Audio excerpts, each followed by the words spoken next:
debout. Et même des murailles beaucoup moins épaisses. Je pense à la muraille de Chine, ou aux murailles d'autres villes, comme celle de Jérusalem, toute petite ville en comparaison, ou encore à d'anciens bâtiments de Rome ou d'Athènes, qui sont toujours debout. Dans un passé récent, Saddam Hussein, qui s'était autoproclamé successeur de Nabuchodonosor, souhaita lui aussi restaurer la ville, au moins en partie. Mais ce fut un nouvel échec. Les ruines de l'ancienne métropole imprenable, cité de Nimrod, devenue symbole de rébellion, subsistent aujourd'hui comme un signe tangible de l'accomplissement de la prophétie biblique. Ce premier exemple montre bien ce qui est en jeu dans la prophétie. La prophétie n'est pas juste une prédiction vague du style « il risque d'y avoir des troubles à Babylone ». Non, c'est d'un autre niveau. La prophétie manifeste, dévoile l'état spirituel, on va dire, d'une nation à un certain moment donné de l'histoire et en montre les conséquences à plus ou moins long terme. C'est écrit. Vous avez un autre exemple aussi frappant? Alors oui, il y en a évidemment beaucoup, mais je vais en choisir un qui va nous faire découvrir un autre aspect fondamental de la prophétie et qui est en rapport direct aussi avec l'histoire mondiale et ce qui influence cette histoire mondiale.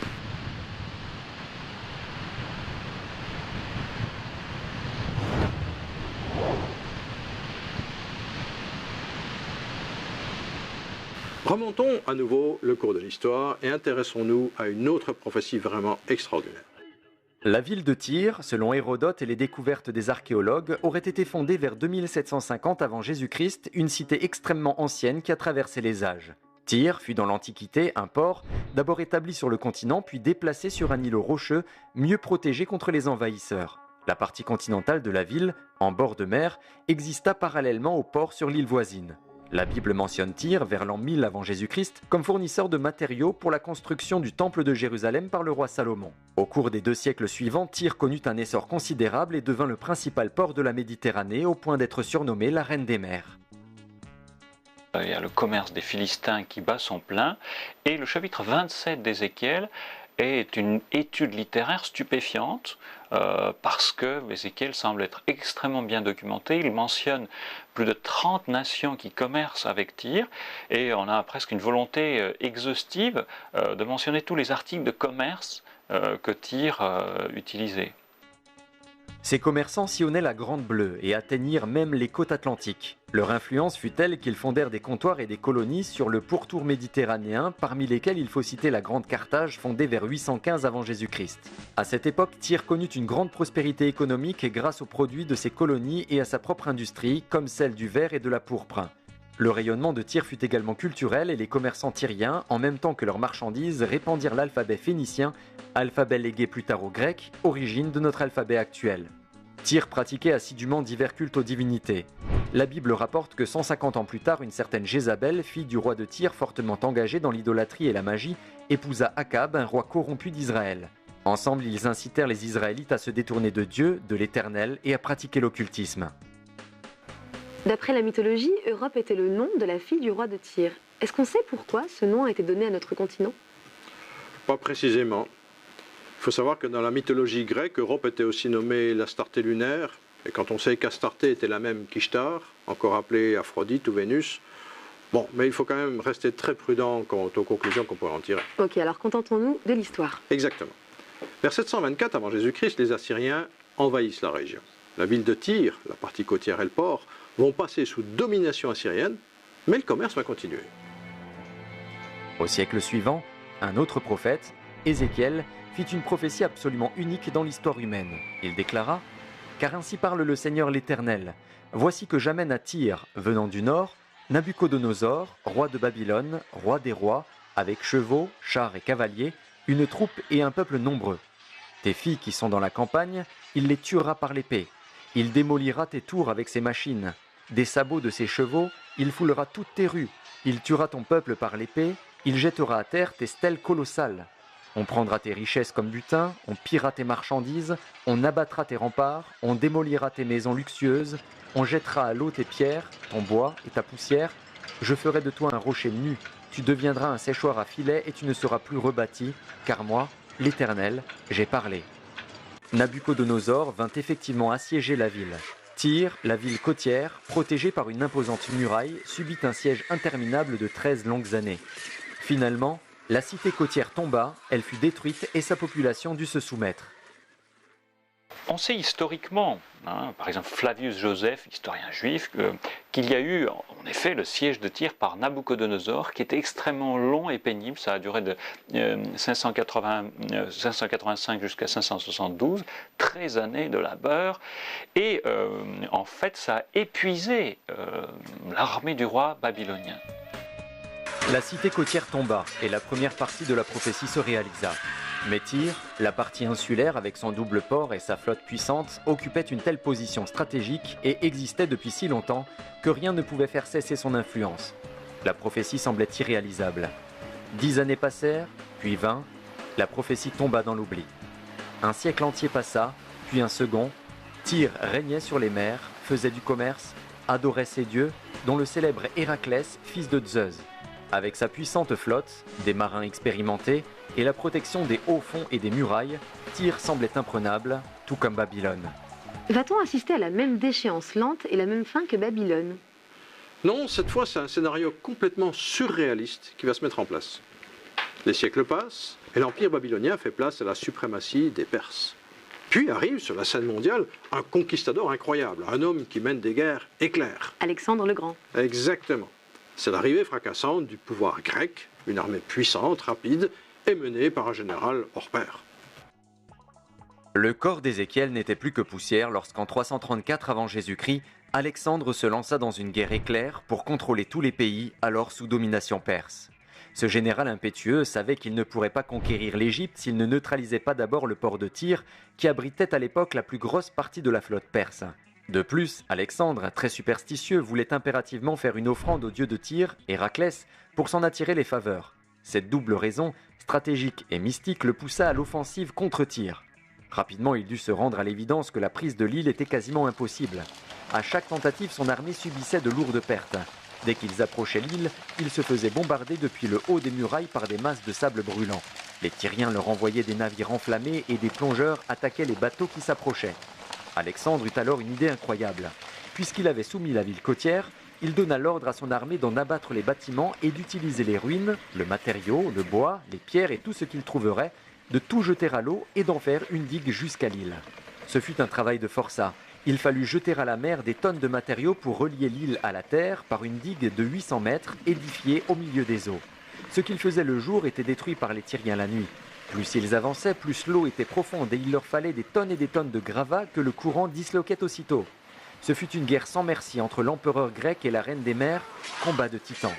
Après 7 mois de siège, en plein mois d'août de l'année 332 avant Jésus-Christ, Alexandre toucha au but. Sa digue permit enfin à son armée d'atteindre l'île. La bataille fut terrible. Un historien de premier plan qui vivait à Rome au 1er siècle avant Jésus-Christ relate en détail cette bataille terrible. Diodore de Sicile en fit le récit suivant. Alexandre abaissa sur le mur de la ville le pont volant de l'une des tours de bois. Il la traversa seul, défiant la fortune et bravant le désespoir des Tyriens. Il en vint aux mains avec les assiégés et tua les uns à coups de lance, les autres avec son épée. Le bélier, sur un autre point, renversait un pan de mur considérable. On compta plus de 7000 cadavres. Le roi vendit aux enchères les femmes et les enfants et fit prendre tous les jeunes gens au nombre d'au moins 2000. Quant aux prisonniers, il n'y en eut pas moins de 13 000. Alexandre a donc conquis l'île imprenable et il s'est empressé d'apporter son offrande au dieu Héraclès. Désormais, les Grecs ont la suprématie sur la mer et ils peuvent aller attaquer l'Égypte et les autres pays de la Méditerranée. C'est une histoire incroyable. Et rappelez-vous, la prophétie d'Ézéchiel, 240 ans avant, et qui précisait textuellement « On abattra tes murailles, on renversera tes maisons de plaisance et on jettera au milieu des eaux tes pierres, ton bois et ta poussière. » C'est vraiment impressionnant. Et même la géographie du Liban a changé, puisque l'île est devenue une presqu'île. Oui, l'ancienne île est aujourd'hui une avancée dans la mer.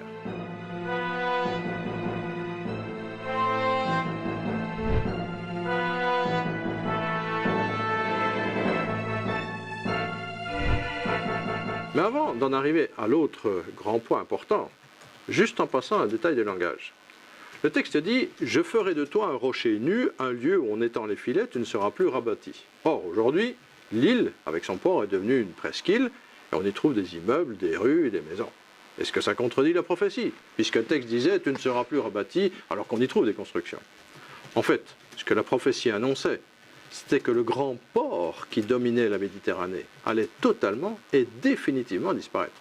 Et curieusement, bien que l'emplacement ait été idéal pour un port pendant des millénaires, la Grande Tyr n'a plus jamais été rebâtie. Et tout son trafic international a réellement disparu.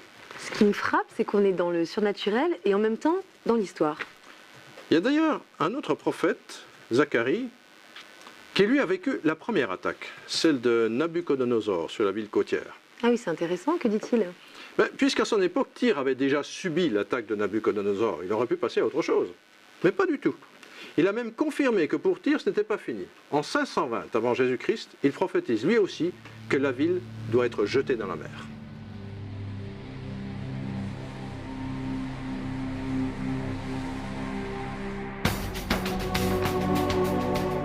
Il n'avait lui non plus aucun moyen de savoir ce qui allait se passer 200 ans plus tard. Exactement. En lisant le texte de plus près, on pourrait constater au contraire quelque chose d'assez stupéfiant, puisque au chapitre 26, il semble avoir non pas une, mais deux prophéties sur Tyr. D'abord, on nous mentionne donc le roi de Babylone qui va prendre Tyr, qui va en effet conquérir la ville, qui va entrer là-dedans. Mais ensuite, à partir du verset 12, l'interlocuteur change, ou plutôt la personne change, puisqu'on est au pluriel, il y a une sorte d'indéfini, on dit on pillera tes richesses, et on fera de toi un rocher nu, on jettera ta poussière au milieu d'eau. Alors que la première partie du texte mentionne nommément Nabuchodonosor et annonce qu'il va attaquer Tyr, la seconde partie utilise curieusement une autre forme verbale, forme indéfinie indiquée en hébreu par des verbes au pluriel. Cette deuxième moitié de la prophétie ne fait plus aucune mention du souverain babylonien, mais juste d'une autre puissance conquérante qui va détruire la ville en la jetant à la mer. Si Ézéchiel pouvait éventuellement imaginer une attaque de Tyr par les Babyloniens, il lui était cependant totalement impossible de prévoir le scénario d'un autre assaillant qui allait inventer un tel plan unique dans l'histoire humaine.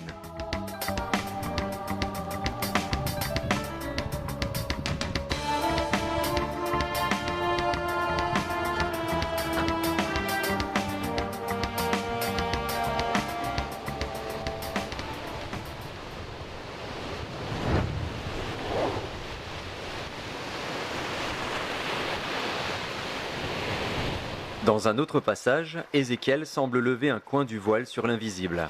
Au chapitre 28, il écrit « Dis au prince de Tyr, ton cœur s'est élevé, et tu as dit « Je suis Dieu ». Toi, tu es homme et non Dieu. Par ta sagesse et par ton intelligence, tu t'es acquis des richesses, et tu mourras comme ceux qui tombent percés de coups au milieu des mers. Ici, le prophète remet clairement à sa place ce dirigeant prétentieux, et lui rappelle qu'il n'est qu'un mortel et qu'il va mourir. Plus loin, le texte continue de façon étrange. Prononce une complainte sur le roi de Tyr. Tu étais plein de sagesse, parfait en beauté. Tu étais en Éden, un chérubin protecteur, aux ailes déployées.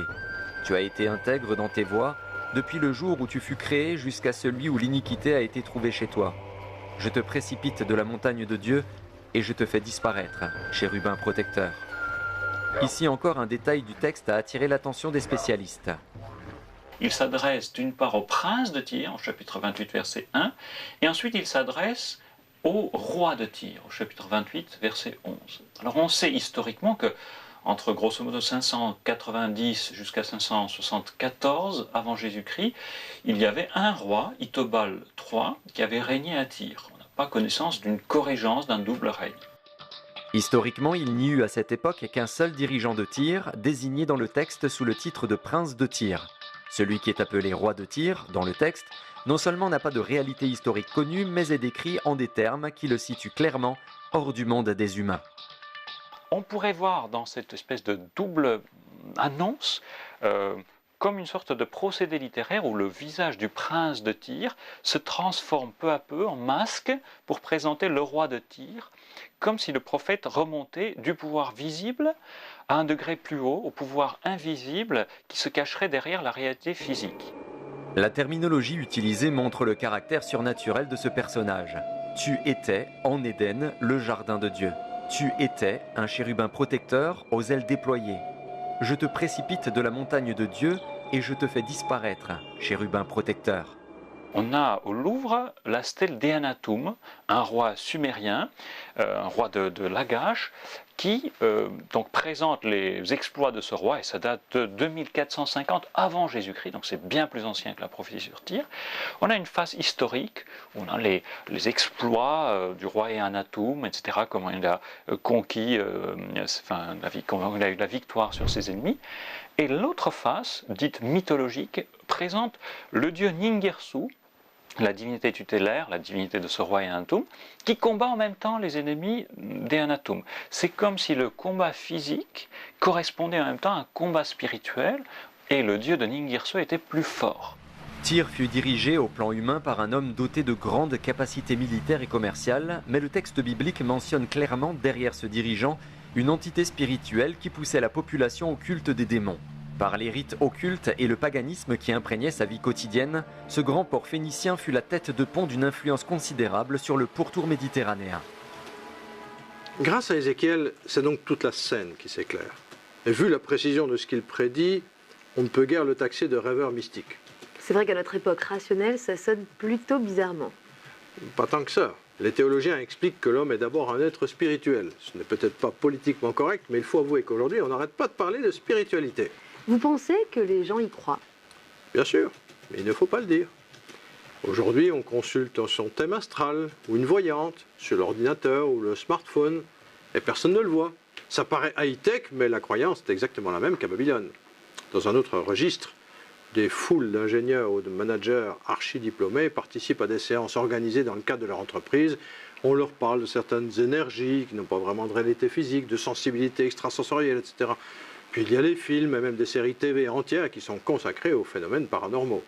Et même au sein de la communauté scientifique, certains n'hésitent plus à évoquer l'existence d'autres réalités. Mais alors, rien n'a changé. Ce qui a changé, c'est le vocabulaire, l'emballage. Mais en réalité, des millions de personnes croient au monde surnaturel ou se posent de vraies questions à son sujet, mais sans l'avouer. Ce que vous voulez dire finalement, c'est qu'il y aurait des entités qui influençaient le monde antique et qui agiraient encore aujourd'hui? Mais soyons logiques, de deux choses l'une. Soit ces entités, ces esprits, n'existent pas plus hier qu'aujourd'hui. Soit elles ont existé et il n'y a aucune raison qu'elles aient disparu. Ce qui est frappant dans la Bible, c'est qu'elle en a toujours parlé très simplement, sans raconter n'importe quoi, mais sans les cacher non plus. Les biblistes citent aussi un autre texte classique. Vous vous souvenez d'Ésaïe qui a annoncé la destruction de Babylone. Tu prononceras cette sentence contre le roi de Babylone. Tu es tombé du ciel, astre brillant, fils de l'aurore. Tu es abattu à terre, toi, le dompteur des nations. Tu disais, je monterai au ciel, je serai semblable au Très-Haut. Mais tu as été précipité dans le séjour des morts au plus profond d'une fosse. Cette sentence fut prononcée par Ésaïe, à une autre époque, et décrivait le même type de réalité. Le roi de Babylone, Nabopolassar, ou son successeur Nabuchodonosor, furent associés à des êtres vivants hors du temps humain et appartenant au monde des esprits. Ésaïe dévoila lui aussi l'entité cachée qui avait dominé Babylone et influencé tout l'Empire. Quand on commence à prendre conscience de la réalité de ces influences, ce qui frappe généralement, c'est qu'on réalise tout à coup que ce genre d'esprit peut exercer une influence à Babylone, Rome ou Athènes, mais aussi à Paris, Berlin ou Washington. Et puisqu'un esprit ne meurt pas, il peut agir sur un peuple à un moment donné et se manifester 3000 ans plus tard, ailleurs sur la planète. Et on n'a pas vraiment de moyen de savoir ce qui se passe. La seule source écrite qui ait fait ses preuves, c'est le texte biblique. En dehors, c'est plutôt le règne de la spéculation et de l'imagination. Et ça nous incite à réfléchir. Par exemple, quand un Cyrus ou un Nabuchodonosor parle de ce qui l'a poussé à agir, ça pousse à la réflexion. Aujourd'hui, il y a des chefs d'État qui font appel à des considérations religieuses ou philosophiques. Est-ce la même chose? Ça peut arriver. J'ai déjà cité Hitler, qui reste un cas extrême de haine meurtrière, et il faudrait y revenir. Mais tout n'est pas aussi visible ou aussi brutal. Il existe des hommes qui font des carrières politiques parce qu'ils estiment réellement avoir un destin, une sorte de mission à accomplir. Mais encore une fois, ça n'exclut pas les autres facteurs comme la culture familiale, politique ou les expériences de la vie. Mais c'est peut-être aussi juste un discours. C'est vrai. C'est d'ailleurs très à la mode chez nos dirigeants actuels. Mission, destin... C'est vrai que certaines expressions ont parfois une connotation mystique. Notez que ça ne touche pas que les rois autrefois ou les dirigeants politiques actuels. Certains se sentent investis d'une véritable mission, dans le milieu artistique, littéraire ou même sportif. Ces gens-là aussi influencent la société. Donc la manipulation spirituelle dont vous parlez ne touche pas que les dirigeants. Manipulation est un terme un peu fort. Je parlerai plutôt d'influence. Mais une influence est suffisante. On sait parfaitement qu'il existe au plan politique des hommes de l'ombre, des conseillers, des éminences grises. Et on peut supposer que c'est vrai également au niveau spirituel. Il faudrait revisiter toute l'histoire et regarder de près les motivations irrationnelles des dirigeants. Certains historiens ne nous ont pas attendus et ils le font déjà dans une certaine mesure. Mais pour vraiment décrypter l'histoire, les révélations des prophètes nous donnent un regard qu'on ne trouve nulle part ailleurs. Un dernier exemple de texte du mémoire, dans le livre de Daniel. Daniel était aussi un prophète. Oui, et qui mériterait qu'on s'y intéresse en détail. Ici, Daniel a prié Dieu de lui faire comprendre une situation. Et il est resté dans le jeûne, c'est-à-dire sans manger, pendant 3 semaines entières. C'est alors qu'un ange lui est apparu. L'ange me dit, Daniel, sois sans crainte, car dès le premier jour où tu as eu à cœur de comprendre et de t'humilier devant ton Dieu, tes paroles ont été entendues. Mais le chef du royaume de Perse m'a résisté 21 jours. Je suis venu maintenant pour te faire comprendre ce qui doit arriver à ton peuple dans les temps à venir. C'est étrange, n'est-ce pas? L'ange déclare à Daniel que dans le monde invisible, un certain chef de la Perse s'est opposé à lui pendant un temps. Daniel en parle donc lui aussi tout à fait ouvertement. Et est-ce qu'aujourd'hui, un pays ou une région du monde pourrait être influencé par une entité invisible? Pourquoi pas? C'est certainement le cas, ce qui ne veut pas dire que nos dirigeants sont des marionnettes, évidemment. La Bible rapporte quantité d'événements surnaturels impressionnants tels que l'ouverture de la mer, des tremblements de terre, des hommes frappés de cécité, de lèpre ou de mort, l'apparition de chars de feu et d'anges, des hurlements de démons ou les chants célestes des anges. Il mentionne également de nombreuses guérisons et miracles individuels. Les êtres invisibles décrits ne sont pas frappés par la mort physique. Ils étaient en Éden, à Babel, et ils ont vécu toute l'histoire de l'humanité. Certains ont participé aux guerres et aux drames, d'autres ont apporté un secours surnaturel dans les pires situations. Le texte montre également qu'ils ont été les témoins oculaires de la crucifixion de Jésus sur le mont Golgotha et de sa résurrection surnaturelle 3 jours après.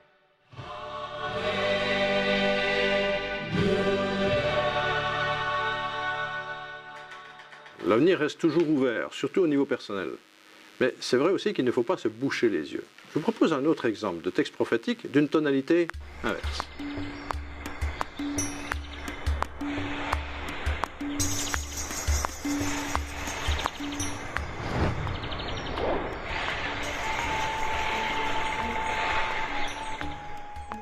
Après 4 siècles d'esclavage en Égypte, l'Exode, puis une quarantaine d'années dans le désert, le peuple d'Israël s'établit en Canaan, bande de terre comprise entre le Jourdain et la Méditerranée. Au XIe siècle, ils réclamèrent un roi et furent dirigés par David et Salomon qui édifièrent le temple et firent de Jérusalem la capitale du royaume. La fin du règne de Salomon fut cependant entachée d'un relâchement spirituel progressif et le pays se divisa et sombra en quelques siècles dans le paganisme, l'immoralité et fut la proie d'une succession de fléaux et de guerres. Le peuple se détourna de l'Éternel, sans Dieu, se laissa envahir par les divinités babyloniennes et dut subir la déportation en Assyrie et à Babylone. Jérémie vit la fin de cette période tumultueuse. Il aura connu au cours de sa vie 5 rois successifs et un gouverneur. Pendant 50 ans, il n'arrête pas d'avertir les dirigeants. Mais son discours tombe à plat. À la cour, on n'écoute pas. On le prend même un peu pour un énergumène, un peu fou. Et le roi va jusqu'à le faire jeter en prison sous prétexte qu'il décourage le peuple. Et pourtant, ce qu'il avait annoncé au roi s'accomplissait, non? Oui, mais ça a pris du temps, des dizaines d'années. Le prophète avertit longtemps à l'avance, mais les gens préfèrent croire que ça va s'arranger. Et les prophètes de malheur sont priés de passer leur chemin. On l'a même accusé d'ailleurs d'être un collaborateur de l'ennemi.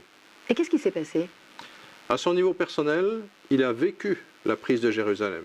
Il a été fait prisonnier avec les captifs. On sait qu'il a terminé sa vie quelque part en Égypte, mais on n'a pas de détails. Ce qui est très intéressant pour nous, c'est que ce prophète avait vu plus loin. Il a vu le futur? Exactement. Il a annoncé des événements extraordinaires. C'est pourquoi voici que les jours viennent, oracle de l'Éternel, où l'on ne dira plus « L'Éternel est vivant, lui qui a fait monter les Israélites du pays d'Égypte ». Mais on dira « L'Éternel est vivant, lui qui a fait monter les Israélites du pays du Nord et de tous les pays où il les avait bannis. Je les ramènerai sur leur territoire que j'avais donné à leur père. » Pourquoi est-ce que cette prophétie était impossible? Premier point, il faut se souvenir qu'à l'époque, Babylone dominait le monde et dirigeait l'histoire. Et c'est là que les Juifs étaient en captivité. Parler d'un futur, d'échapper à cette puissance colossale et de revivre en Israël, ça n'avait aucun sens. La réalité concrète, c'est que les Juifs allaient vivre intégrés à une autre nation. Israël, comme nation, était au bout de sa trajectoire historique, c'était fini. Deuxième point, la prophétie ne parle pas d'un seul pays d'où les Juifs étaient censés revenir, mais de plusieurs. Ce qui laissait supposer que la déportation serait suivie d'une dispersion des Israélites dans plusieurs pays. Donc une situation encore pire, une dissémination du peuple qui rendait encore plus impossible la reconstitution d'une nation. Et effectivement, les Juifs se sont dispersés au cours des siècles sur toute la planète. Il n'existe pas d'exemple historique d'une nation qui aurait été déportée puis disséminée et qui se serait reconstituée plus tard. Vous connaissez ce texte de Jean-Jacques Rousseau. Mais un spectacle étonnant et vraiment unique est de voir un peuple expatrié n'ayant plus ni lieu ni terre depuis près de 2000 ans, dispersé sur la terre, asservi, persécuté, méprisé de toutes les nations, conserver pourtant ses coutumes, ses lois, ses mœurs, son amour patriotique. Les lois de Solon, de Numa, de Lycurgue sont mortes, celles de Moïse est bien plus antique et vivent toujours. Athènes, Sparte, Rome ont péri et n'ont plus laissé d'enfants sur la terre. Sion, Jérusalem, détruite n'a pas perdu les siens, ils se conservent, ils se multiplient, s'étendent par tout le monde et se reconnaissent toujours, ils se mêlent chez tous les peuples et ne s'y confondent jamais. Ils n'ont plus de chef et sont toujours un peuple, ils n'ont plus de patrie et sont toujours citoyens. Autre détail, dans sa prophétie, Jérémie dit que le retour des Israélites sera un miracle, comme lors de la sortie d'Égypte avec Moïse. Autrement dit, un retour impossible, mais qui se produira tout de même. Que s'est-il passé depuis cette prophétie ? Ce que les Israélites ne pouvaient imaginer, c'est qu'après leur déportation à Babylone et le saccage du temple, leur nation ne retrouverait plus jamais l'indépendance. Certains purent revenir sur leur terre, mais ils furent toujours sous domination étrangère. Israël connut l'invasion perse, puis passa sous le contrôle de la puissance grecque avant de devenir province romaine. De plus, tout au long des siècles se développa contre eux un sentiment incompréhensible, une aversion et parfois une véritable haine. Alors qu'ils étaient dominés, dispersés, calomniés, rejetés et parfois même massacrés, ils continuèrent à être la cible d'une haine irrationnelle. Dans la Bible, on voit à l'époque de la reine Esther, donc on est en 470 avant Jésus-Christ, qu'à cette époque-là, il y a eu un décret qui demandait d'anéantir ce peuple parce qu'il ne voulait pas suivre les directives d'adorer un dieu païen. Et donc cela a déclenché ce désir d'anéantir ce peuple. Mais Dieu est intervenu et on connaît la fin de l'histoire.